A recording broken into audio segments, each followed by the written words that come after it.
Hi there, this is Trisha Bautista, and in this video, I'm going to show you 3 common network problems and their solutions. Problem number 1, slow internet connection. To solve this problem, first, test your internet speed. Run a speed test using speedtest.net or any similar application, then compare the numbers to the plan you have. If it matches your plan, then the network is working fine. You might want to upgrade to speed up your internet. If the result is far from what you're paying for, then proceed to the next step. Step number 2. Troubleshoot your hardware. Give your router a quick reset by turning it off and on again. Helpful? If not, try this. Check the other devices in your house or office if they are also experiencing slow connection. If only one device is affected by slow internet, the problem is on the device, not on your router or modem.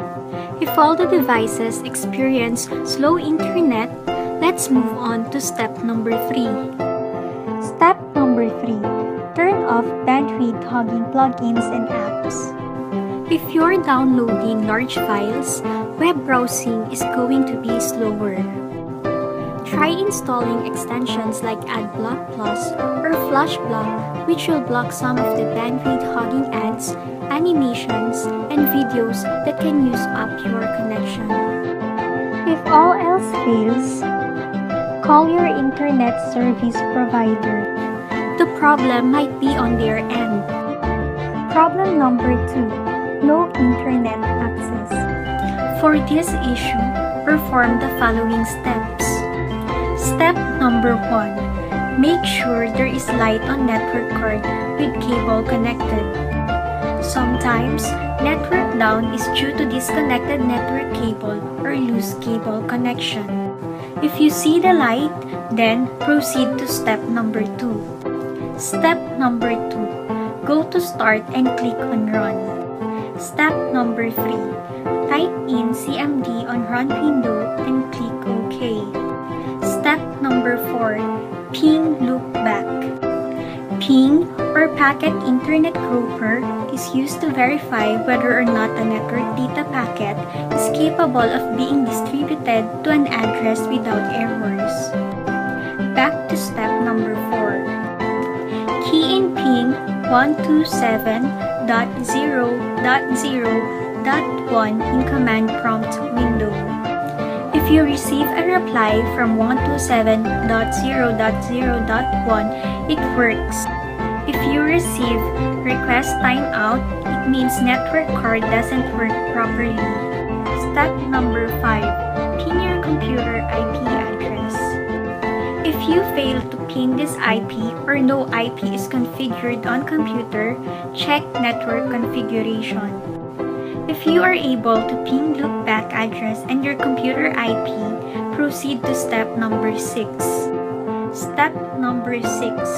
Ping router LAN IP address. If you can ping the router IP, proceed to step number 7. Step number 7. Ping the other devices in your network.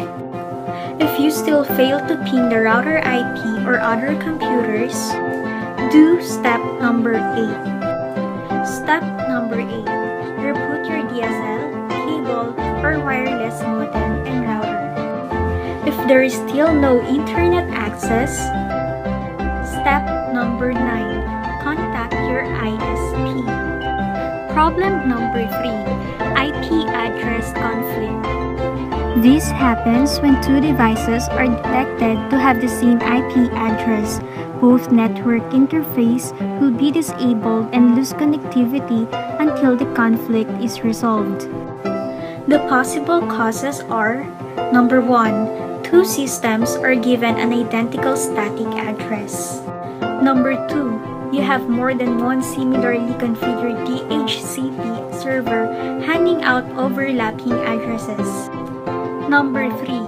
When a system comes back online after an extended period in standby or hibernate mode. Number 4. Internal DHCP server malfunctions. You can fix this by manually entering ipconfig/release and ipconfig/renew from a command prompt. ipconfig allows you to get the IP address information of a Windows computer. It also allows some control over active TCP or IP connections.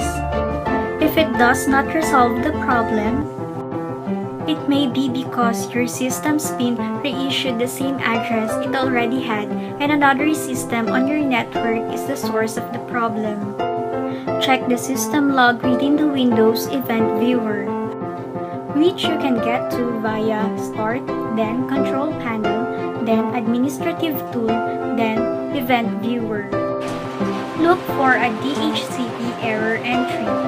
The entry will list a network address which you can use to identify the conflicting device, either by running ipconfig/all on a Windows system or by checking the label on the back or underside of a non-PC device. Performing an ipconfig release and renew or restarting the other device should set things right. If it still doesn't work, restart your router.